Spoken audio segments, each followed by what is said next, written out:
Sharra Lovelady has lived in Ingram, a city in Kerr County, for 34 years. She's been volunteering during these cleanup efforts as well. Thank you for joining us. First, I want to ask you, just describe to me what this weekend has been like. Well, it's been a nightmare.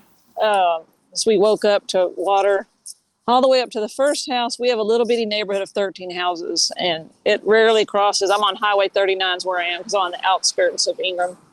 And it was all the way, even past that. So right up to the first house, right up to their back porch, which we have never seen ever. Those houses have been there a little over 100 years. And so it was just immediate chaos. We had a lady and husband were already stuck in their car floating. We could see, and so the neighbors all ran down. That was kind of a whole rescue thing. This was the first thing, like 6 a.m. Right? They were trying to beat the water and get to the airport, and that's how fast flash flood it came up under them and picked them up and turned them around. I mean, they're really smart people, and that's why they left early. It was like a wall after that. I guess they had risen, and then a wall came and pulled them. And of course, we got them out, and they were safe and all that. So that was good. And then after that, the water was still up. We couldn't see what was going on. We just saw a high, but we watched it go down. And I'm down here now at our waterfront for our subdivision, and most of our trees are gone. There's some, you can see there's some that made it, and how high, where the bark is missing, super high. I mean, that's at least 20 feet. So, I mean, it's just devastation. Our dock is gone. Everything on this riverfront's gone. Most of the trees, we had a fence, all gone. Everybody's all the way down, back and forth. And then I'm looking over here where a lot of people dock their boat. May not can see, but there was a beautiful little island. It's no longer. It's all just gravel, no trees. In fact, the whole dock where everybody puts their boats in, gone, washed out. So it's just one thing after another. And then, of course, start coming in about the missing, how many people. You can hear we're still having emergency vehicles coming through.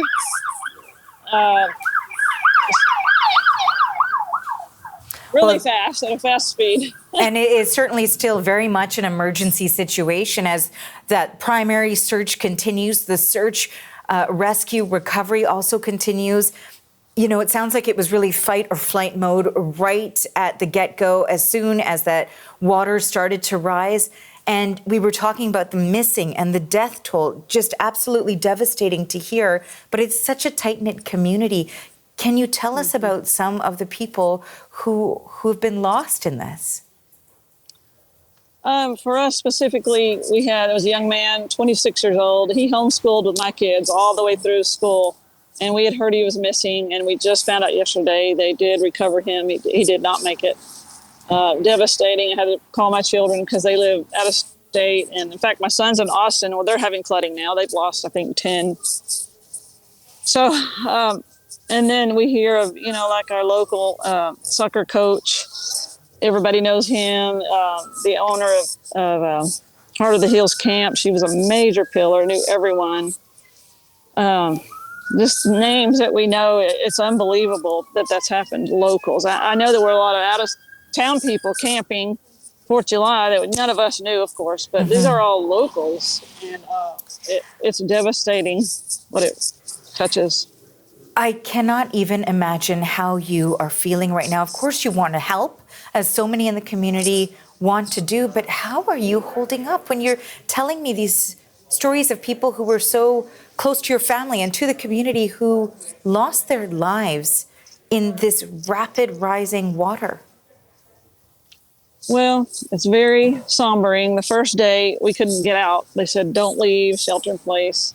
So I was just inundated with news and Facebook locals, just sad. And then the next day they opened up the road, and you're thinking, what can I do? What can I, and so that's when I went and search and recovery. It was past search and rescue. This was search and recovery. They opened it up to the public because a lot of remains of people were found in this particular area in Center Point. So I was there most of the day. You just kind of dig through brush piles. I mean, you feel like you're doing something, and you hope you find someone for the closure, because there are many missing that they're not giving a number. But knowing what's being posted here locally, there are. So, it's just sad. I just Go wanted ahead. to ask you if you're doing okay. I mean, the scenes that you are describing are absolutely heartbreaking. I can't even imagine how you're doing as you are working through this. Yeah, no, I feel kind of like